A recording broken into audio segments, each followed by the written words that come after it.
everyone, it's Sharana from Pay Your Weights, and today I'm going to be reviewing and recapping Grotesquerie episodes 3 and 4. And y'all, I didn't know we was doing 2 episodes every week. I said, honey, I was like, oh, let me go ahead and watch episode 3 so I can do this recap real quick. And then I saw it was 2 episodes, and I said, find somebody else to do it, and I closed it out. I'm so sorry, I'm just being honest. When I said I'm 2 damn episodes, I said, I know you effing lying. I'm not gonna be sitting up here doing 2 episodes every single week. But the Lord is working on my heart, okay, y'all? And I said I was gonna do right by y'all, and I wasn't gonna stop in the middle of the season again. So I'm gonna finish this out. Ooh, 2 episodes every week. How many episodes? Hold on, how many episodes is Grotesquerie? Let me see. How many episodes is Grotesquerie? How many episodes? And I ain't editing this out either, because that's just extra work. Is Grotesquerie. Because, honey, every week, 2 episodes? 10? 10? Oh. Just know I love y'all. Just know I love y'all, okay? And the last 2 episodes air on my birthday. Like, the levels of disrespect, okay? All right, I'm not going to lie to y'all. I'm a little underwhelmed. I liked episode 3, but episode 4, I was just like, is any of this real? Like, low key, I think that Lois is like not, I think Lois is like in a coma. Like, I know they keep saying her husband's in the hospital. I don't know if her husband's in the hospital talking to her because she's in the coma or what. Or maybe she was driving drunk with her husband in the car and they got into an accident. I don't know. I'm just making up stuff now, okay? But I just have theories that Lois is not like, she's like hanging on by a thread, okay? And Travis Kelce's character cannot be real in any way, shape, or form. And did you notice that, like, anytime you see Lois, it has like this light. Like, have y'all ever watched Touched by an Angel? And you know how, like, when the angels show up, they always have like this certain light to be like angel or like not real. Like, that's what I see every time we're looking at Lois. She's always in this type of angelic light, especially the whole thing between her and Merritt at the beginning of episode 3 when she was making it to Durkin, which I did not know existed. It just always gives a dream-like sequence. It's like every time I watch a scene with Lois, I feel like I'm in a dream. So I'm starting to believe that Lois is not actually like alive. I think that she's in a coma. She's on the cusp of like passing or coming back. And even when she has that whole thing with when she talks to her husband Marshall and says, like, you know, if we both don't make it back, I feel like she is trapped right now. And she doesn't know if she's going to go to heaven or she's going to go to hell. And I'm convinced that, like, none of this is really real. Now, halfway through episode 3, I thought Travis Kelce was the killer. And then low-key, I still think Father Charlie's the killer. They both have like a necklace and a ring that are kind of alike. So I don't know if this is like a whole thing that's going on. I just don't know, y'all. Those are just my thoughts, okay? I'm just riffing here. Like, those are my quick thoughts about theories on what I think is actually happening. But episode 3, it opens up with Merritt is trying to record an audition to get on this TV show, like, about her weight. And honestly, like, Merritt had a point. Like, you have to have a storyline. But I do like that her mother's, like, exposing this. Girl, you didn't live no hard life. I'm sitting up here cooking all these taquitos and avocado sausage, salsa and turducken for you. You ain't living no hard life. You ain't living no hard. Most people, when they be gaining weight, they eating fast food and stuff. You eating home cooked meals, girl. What life are you living? What terrible life do you have? You graduated when you were 16. I was like, yes, sis, 16. Okay, I see you. And then you had a perfect SAT score. So, like, why don't you put your, like, smarts to use for something else, okay? Why are you just eating to get on this show so you could become famous? Like, that just doesn't make sense to me. But then it made me think, like, do you feel like people actually do this? They have to do stuff like this. Gain weight so maybe they can get on, like, what is it, My 600-Pound Life or something like that. That's kind of wild though, if someone would really do that. But in this day and age and everyone trying to be social media famous, I mean, I wouldn't put it past them. But as somebody who was overweight and still struggling to lose weight, I don't think that this would be a path that I would willingly choose, but to each their own.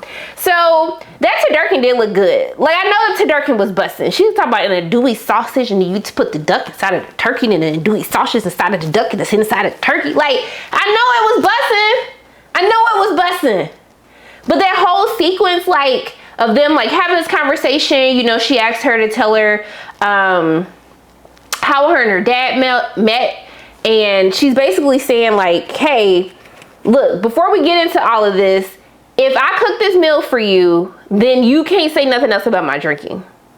I would do whatever it takes to help you gain your weight and be supportive, but you can't say nothing about me drinking, and I'll say nothing about you gaining weight. And so she said, deal. And so, you know, when they get to the table, she's like, this is the nicest thing you ever done. And I was like, if her cooking a turducken for you is the nicest thing that she's ever done, then that makes me very sad about, you know, the state of the relationship, right? But the food did look good. And so she asked her to tell her the story on how her parents met. Now, I was a little confused about this whole reenactment because they look the same. So I was just like, how young was Lois when she actually became a detective? We saw that she was working at a restaurant because she was trying to support herself while she was in law school. Her dad wanted her to study law, but she wanted to do something different. She wanted to be a detective. And it's something that Marshall actually encouraged from her. And so he used to come to the restaurant with his like philosophy students, and, you know, they will always talk afterwards. And then finally, you know, he asked her out. And I was like, I know like Courtney B. Vance be getting hate sometimes, but I kind of see it respectfully because he was my auntie, but respectfully, I get it. It's a little swag that he got to him and that little suave voice. So yes, I was okay with this. But I do, it's heartbreaking the conversation that she has kind of afterwards, you know, when she talks to her daughter, because her daughter's like, I knew you missed him. And she was like, I missed the nostalgia of like what we had, you know, of the good times that we had together. And then she makes a statement to her because she says that love can turn a soft soul hard, or it can turn a hard soul soft, which both, when it needs to be brutal. And so, you know, when she's telling her this, she's like, Mommy, I feel sorry for you. And then she says, like, I want you to stop drinking. And she's like, and I want you to stop eating. And then she grabs a drink and she grabs another piece of the food. I really liked how that whole scene played out. But like I said, it gave a very dream-like sequence. Everything feels very dream-esque when we're looking at Lois. And so I never know what's real, what's not real, especially when she gets into the scenes with Nurse Red, because there's no way that any of those scenes could actually be happening in a hospital. But yeah, like, but I thought it was really also heartbreaking when she kind of asked her in a roundabout way, like, do you love me?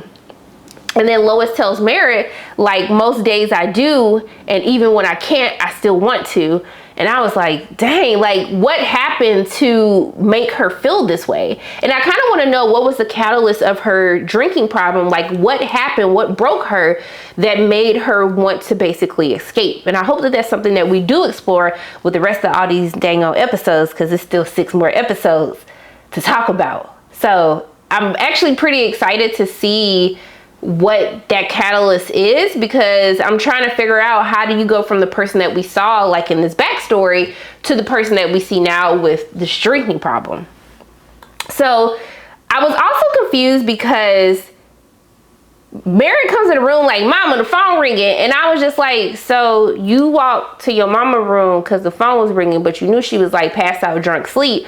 It wasn't no, like, your mama room, the only room that has a landline in it. I was actually kind of shocked to see a landline, but like, that just didn't make no sense to me. But I was like, okay, girl, like, do what you gotta do. So she gets a call that there's another body. And I was like, Lois, you was taking that bottle back pretty hard, okay? So she's swerving and stuff. She pulled up to the crime scene. She could barely make up the steps. The dude looking like, Auntie, like, what's going on? She like, back up. And I'm like, he would if he could, but obviously you can't get up these dang on steps because you drunk.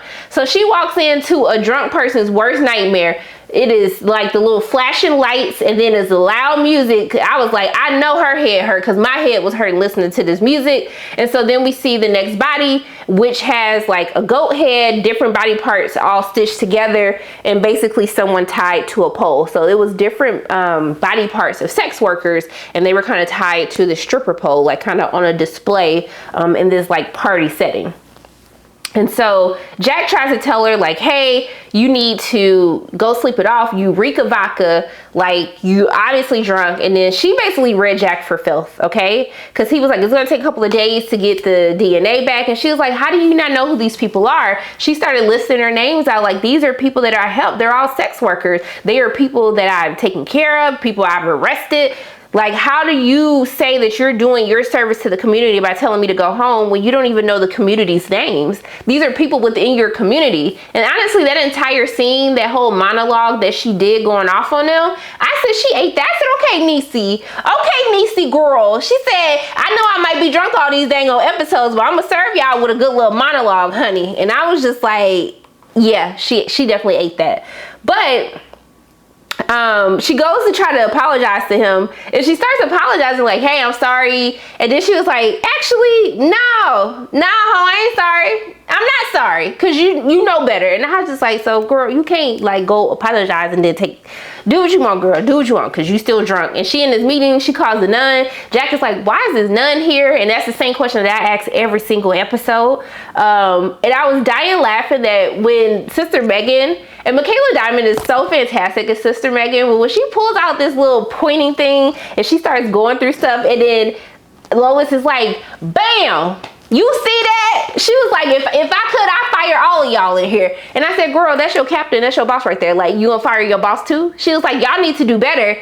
And I was just like, sis, you didn't want to go home before y'all had this meeting again. I was just very confused about it. But after she ends up leaving, because she makes this whole thing about, she thinks that the person is a surgeon or a coroner, someone who knows how to like sew things up, and then someone who has a disdain for sex workers, and someone who wants to torment Lois because she is a person that has always tried to protect sex workers. And so after Lois leaves the room, Jackson's on some hating-ish, and he basically says like, are you gonna fire her? Because like my girl smell like a whole vodka bottle over here, and she just at work, and I'm just confused because last time I checked, you can't be up here drinking at work, and especially now when you working on dang on murder investigation. And then the captain was like, honey, she going through it, like we need to just let her be. And if she's right, she's the best detective we have, you will miss her, and we ain't been doing what we were supposed to be doing, and she's the only one that's like making some type of headway on this case. So she told everybody to F off, get out of her office, and just do better in life. All right, now we cut to Father Charles. He talking to the bishop and Mother Superior, and they're basically like, hey boo, we need you to like cut back on this little newspaper because it's a bit much. It's just a little bit much. You know, we're supposed to be church people. We're supposed to be for the Lord. And y'all just talking about murders and all this stuff. And it's just too much for us and our brand. And he was like, honey, we losing people. You don't see? We got to have this hard hitting, like edgy news. That's what we got to do. And so he ends up talking them back into letting them still do the newspaper. But is it just me, or does Father Charlie, like, he just gives serial killer? It's literally when you look at him and I'm just like, that is not a man of the Lord, that is a man who kills people. And I don't see why no one can see that. I get that he be looking good in his little chaps. All right, he looks good in the chaps. The chaps were chapping, the ass was clapping, but honey, he looks like a serial killer. I am not going to confession with him. Okay, I'm sorry. Yeah. So when Charlie also said OnlyFans for God, he was like OnlyFans for the God-fearing. Charlie, what are we doing? Please stop doing that. I was like, please have a seat. And then I like look around, and then I like look down for 1 second, and I heard like, you know, the little church music. I was like, okay, we singing for the Lord. And then I look up and he got his chaps on with this little lace moo-moo on top of it. And I was just kind of confused why he dancing down the pews. And then Sister Megan called him like, hey, I got my story. And he was like, hey, can you, he was like, can you bring it down? And she was like, hold on to your communion wafers. This is bold stuff. And I just said, between OnlyFans for the God-fearing and hold on to your communion wafers, I'm done. Whoever's been writing these little church puns, I'm actually kind of here for this, and especially as somebody who was like a server in like Catholic school, like this is actually pretty funny to me. So she gets there, my man just got a towel on, and I said, you weren't gonna put no clothes on? You didn't want to put no clothes on before Sister Megan came in? So my girl, she about to have a convulsion because like she's trying not to look, but I'm looking, And then I saw her eyes roll to the back of her head like, Lord, I'm trying to be saved right now, but you got this man in front of me and it just don't make no sense to me. So he asked her to rub. He asked her to like wash his back. And I said, wash your back? Don't you got all them scars on your back? So she started washing his back and he like, ooh. And I was like, oh, he's saying ooh because of the pain. But then he was like, ooh. And I was like, ooh. Like, aren't you like, ooh, oh, like, no. He was like, ooh. And I was like, that feel good? Like, that's turning you on? Did Sister Megan start kissing? You know when people kiss on your neck? Let me tell you, this the part. Now, I'm a virgin if my parents are watching, so I wouldn't know about this. But, you know, but some of my sinner friends told me that when they start kissing here, when they kiss here, especially here, when you hear to here, it was a lie. And Sister Megan, she started kissing on here, and he turned around and he did like Caesar from Planet. He's like, no. And I was like, oh. And then she backed up, she ran out, and then it just got a little weird. She started fighting against something that I couldn't see and dancing and fall. I don't know what happened, okay? I guess that was the spirit of lust was attacking her actively in the middle of the hallway. And so she goes out. It felt like I was watching a scary movie for a moment. And so then we cut to Lois walking into Marshall's room, and Nurse Red, it's like blood everywhere. I was like, dang, is Marshall not, like, what happened? It just went from 0 to 100. And then she was like, oh, he has a bed sore. And it was so gross to look at. Like, I was so stressed. And I typically only get weird about puke, but even that was just too much, like pus and stuff. It was too much for me. I was literally like, I was fighting for my life how Megan was fighting for her life not to try to smash Father Charlie. And so, she basically, Nurse Red asked Lois to give up power of attorney. And I was like, she was like, I care about him more than you. Girl, like, what? Is my man waking up from his coma at night having a conversation and dating you at night? Because, like, I'm trying to figure out why you have all of these feelings towards him, because it's not making sense to me, all right? So she walks out, and then this is when Ed Lackland pops up and lights Lois' cigarette, and then once again, it has this, like, dream-esque type of vibe to it, okay? And so he pop up, and I'm just like, ain't no way that my man is real right now, all right? But I ain't gonna lie. Okay, hear me out. Hear me out. Oh my God. He fine. Okay, he's trying to act like, just act right. Okay. Him and Niecy have very great chemistry. Like she was kind of, I was like, girl, I look at him too like that. I would look at him too like that. So he told her, like, don't drive. Maybe you should stay here for hours. I was like, girl, stay with him. Climb up on him. Okay, what you getting in your car for when you can get up on him?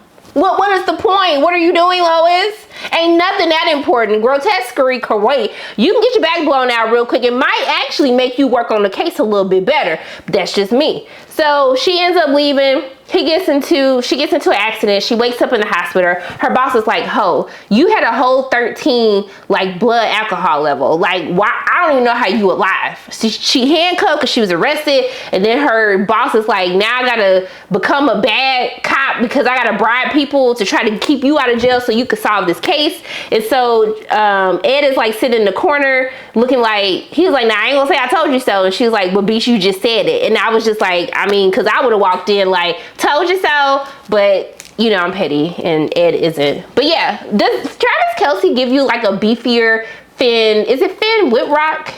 Like, they don't look the same to you. Just hear me out, hear me out, hear me out, hear me out, hear me out. You don't feel like he looked like Finn Whitrock. Like, give Finn a beard and then buff him up with just a little bit more. Y'all don't feel like they could be brothers? I'm just by myself. Okay, that's fine. That's fine. That's fine. That's fine. I'm just by myself. But you know it's true. So she basically says, like, he says that he's a sucker for problem types. And I said, honey, you a sucker for black women, okay? You ain't no sucker for problems. You a sucker for black women. Stop trying to fight the feeling. Just embrace it, Travis. I mean, Ed. Sorry. My bad. So she's like, can you get me out of here? And they start flirting. And then she got this little like titty flopping dress on, running down the hall with Ed. And I said, well, girl, I'll run down the hall with Ed too, okay? So they run and they get in the car. I said, once again, this has to be a dream because none of this makes sense to be happening out in the real world. Because I don't know. Lord, I see what you're doing for Lois. Let Ed pop up for me. Let somebody looking like Ed just pop. Ed, Ed, where are you, Ed? Because I'm just saying,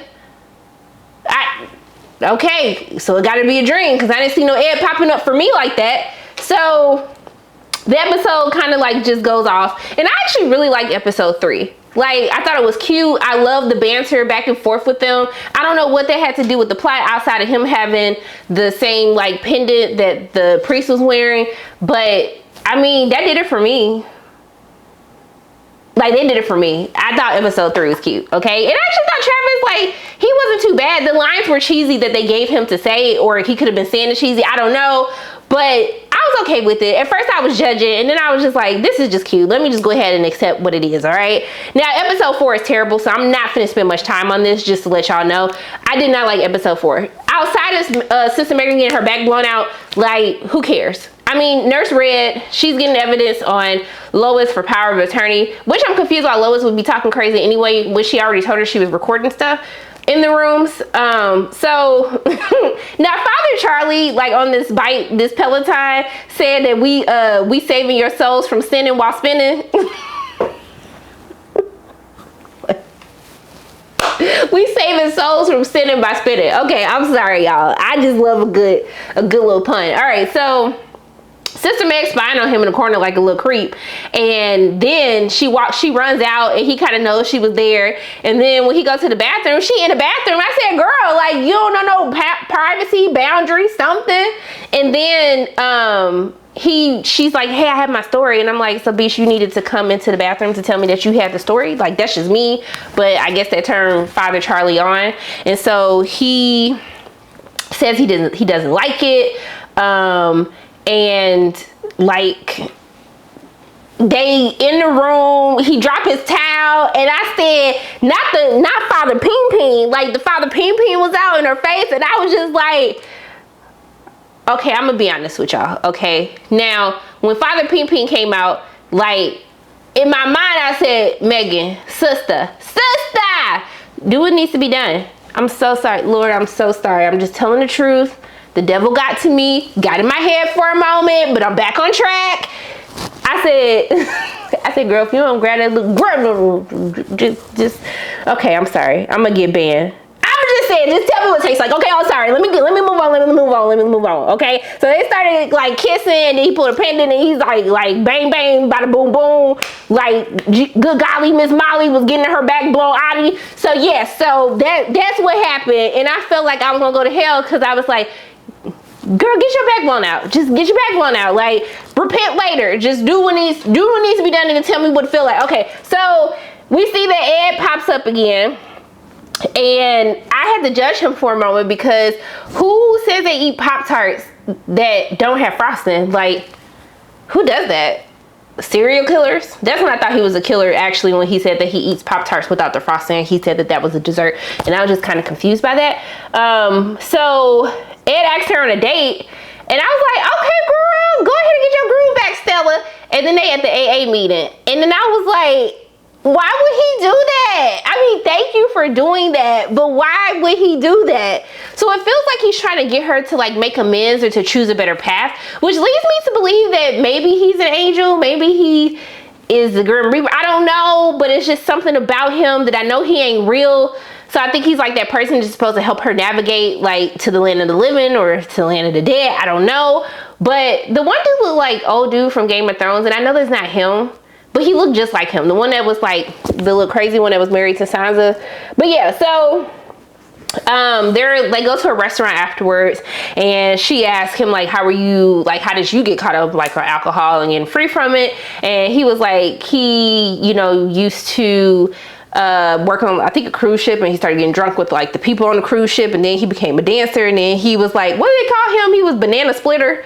What did he say? He said he was Big Peter and his Banana Splitter, and he worked at a strip joint, and that's kind of how he got hooked up on the alcohol, and then he ended up out on the street. But he was kind of delivered, because he kind of lost himself, and he was like, but you're not at your rock bottom yet, so you can still turn your life around. But the way my girl eyes rolled to the back of her head when she was drinking that little nasty dirty martini, I just said, I think she might be lost. Okay, so he takes her home, and she was like, I would invite you in my house, but my daughter, I was like, girl, F married. You gonna not get your backbone out because of marriage?